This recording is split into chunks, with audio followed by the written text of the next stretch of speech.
কিন্তু ইন্নাকুম মুজরিমুন, মনে রাখো 7টা বাজে নাস্তা করতে বসছো, আল্লাহ যেন ডাক দিয়ে বলে বেঈমান খা, ঠিক আছে নাস্তা, কিন্তু মনে রাখিস ফজরের নামাজ পড়স নাই, আমি হিসাব রাখছি।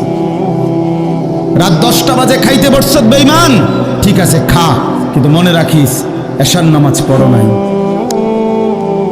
ঘর করলা, ফার্নিচার বানাইলা, ঠিক আছে থাকো, তো মনে রাখো এগুলো সুদের টাকা, এগুলা কাস্টমারের ঠকাইয়া মিথ্যা বইলা ওজনে কম দিয়া ওই টাকা আমি জানি, আমি বান্দা দেখব। আবার বলতেছে আল্লাহ, মিথ্যাবাদী নাফরমান তোমাদের জন্য বড় বেশি দুর্ভোগ, লাঞ্ছনা, আযাব তোমাদের জন্য, আযাব। এই জন্য আল্লাহ তাআলা বলছেন। এরপরে আবার বলে দেখেন, ওয়া ইযা কিলা লাহুমুরকাউ